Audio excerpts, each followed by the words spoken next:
somehow there's only 1 week left until exams. Now, I don't know how it's gone so fast, but here we are. I've been doing countdown videos from 6 months all the way down to this final week. And as you know by now, I'm sure, what I'm going to be doing in this video is giving you guys the best things you can be doing to optimize this final week and helping set you up for the best exam season possible.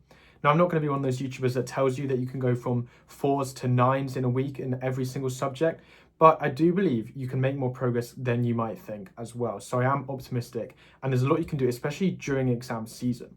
So if you're new here, my name's Henry Brown, and I got all 9s in my GCSEs and A*, in my A-levels. And yeah, what I do in this YouTube channel is help you as much as I can, and I'm going to be doing that throughout exam season.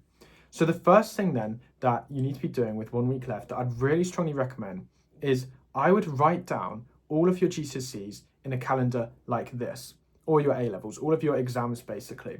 So the other day I was just looking at like a long list. When you're giving a timetable, it's often like a list of subjects like that. And I was looking at that and I was thinking that's a bit hard to kind of like visualize, like map out like when all of my exams are. So that's why I think it's a really effective thing to do is just take the time yourself to write down all of them into where they are on a monthly calendar and stick it up. Now this is good for so many reasons. Firstly, it mentally it gets you in the process of kind of understanding which exams are when, and that can be really helpful.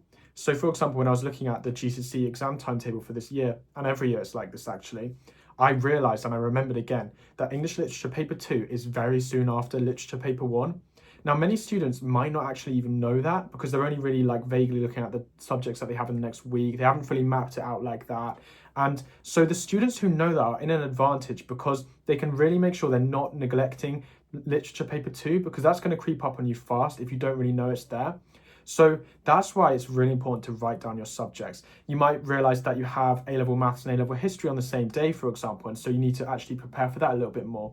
And through doing this, also make sure you will learn the first week of exams, okay? And that's what this week of preparation is mostly for. So the thing I've been teaching to all of you guys now for a while is that in exam season, what you want to do is revise mostly for the next week, right? But you don't want exams to just kind of hit you. You look at the timetable tomorrow, you have geography or something, and then you're like, oh no, I haven't really done that much. You do not want to be spending exam season just really playing catch up. And so with effective organization, what you can do is make sure that by the time each exam comes around, you've peaked in that exam. So for example, biology paper 1 is next week in GCSEs. And one thing that I did in the 5 days before my biology exam is I did all of those flashcards for that paper every day in the build up to that exam. And then when I had another paper 5 days before, I did that again. So I was kind of revising. So I made sure that I peaked at the right time for each exam. If I had biology or if I had, literature paper 1 next week, I'm not exclusively focusing on that. Especially in this week we have, I would consider spending some of those earlier days in the week looking a bit longer still, literature paper 2, or in your A-levels, is there a paper that you really are weak at and you really need to make some progress at too? So make sure you're doing that as well. Now, what really helped me in the final weeks, and I kind of credit this with tipping me up into those an A* in A-level maths and 3 9s in my sciences, is really just spamming loads and loads of questions. So I'm sure you're going to hear this a lot from different YouTubers and everything, but it really is useful to do that. So for science GCSE, what it did is it just made sure that I was so fluent in the mark scheme. I had the content by that point, and yeah, I just hadn't been tested in so many different questions. So I asked my teacher, and she printed off a massive pack of GCSE exam questions for me before every single exam for each of the sciences. And I just basically did loads of them. I went through them all and I marked them. And so doing loads of questions just really made sure that I was fresh by the time each exam came around. So that was in the last few days before my biology exam, for example, I did lots of those. There's still time to do past papers as well. And in fact, I'd recommend doing that. Have a look next week and in the upcoming weeks, what are your weakest subjects? What do you need to make sure that you practice again?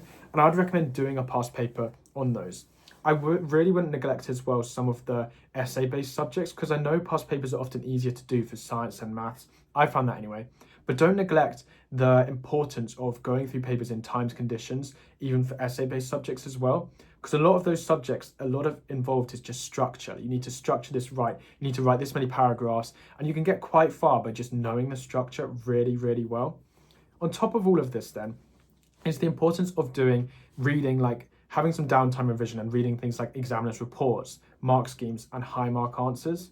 So this is really crucial. And I spent, half an hour a day in my A levels in particular, and it really helped me kind of reading examiners' reports for some of my subjects, especially for politics A level, which I got an A star in. I would just read examiners' reports, and this shouldn't take up all of your revision, but what that did is it basically helped me understand and get in the mindset of the examiner. I even spent time reading mark schemes, for example, and just flicking through papers. You just really want to make sure you're familiar, because at the end of the day, exams are not scary. I always say this, but they really aren't. It's going to look just like your past paper or your mocks. They don't look anything different. It's just an exam. So improving your familiarity with it, with some like downtime revision, can be a really effective thing to do as well. So as always, then, it is really important in this final week to try and see if you can iron out some content gaps. So again, we're thinking about prioritizing, right? There is only a week. You don't have, unlimited time. So think about what is coming up in the next week or 2 weeks that you're worried about. What do you need to revise more? I'm sure you know what you need to revise more on. What are you neglecting? Is it science? You just don't want to revise that. Please try and learn some content gaps. For example, just to illustrate like how much you can actually learn, say that you have got a chemistry paper coming up, right? Chemistry GCSE. And although I know biology's first, but chemistry GCSE paper coming up next week. And what you can do is there's only about 5 topics. So you could do a Seneca on those topics for each of those 5 days in the next 5 days. And suddenly you've recapped all of that paper. So there's more than you think that you can do, especially because you're only mainly focusing on those paper ones for now. Then you can actually learn a lot. One final thing that I want to say as well then is that you need to get into a routine. This is really important, right? You want to, like I said, it's not about being super stressed in exam season. Everything's just coming at you. You want to be really calm. You want to be like relaxed. And I know that is wishful thinking, right? That's obviously hard and you're going to feel stressed, especially in those early exams, right? But try and get in some sort of sleep routine, some sort of revision routine, some sort of eating routine. Like you've got to make sure that those fundamentals don't just disappear the moment exam season comes around and like you're not sleeping and all of that. On the other hand, though, just remember that this is a nervy week and exam season is nervy. My advice for that is that a lot of those nerves just do go away after the first few exams, right? I know you might not believe me or anything, but trust me, they do. I know it with myself, I know it with my friends. You just get in the rhythm of exam season. So it is okay to be nervous, obviously. It is okay to have some sleepless nights. That's all natural. I hope this video was helpful then. Now, just to summarize, what you really want to be doing is making sure you understand the layout of exam season that's coming up. So write it down in a calendar that I suggested. And if you want to do that, you can just click the link in the description and I've kind of pinned one already for you. And so once you've done that, that will allow you to kind of think about what you need to revise, what you need to focus on. And you want to do loads and loads of questions, of course, but you don't want to neglect content. This is the time to fill in any content gaps. And you equally want to get into a really good routine for exam season. Thanks for watching. My channel is definitely the place to be for exam season, as I'm going to be doing as much help as I can. So please comment how I can help you and I'll absolutely try and do that.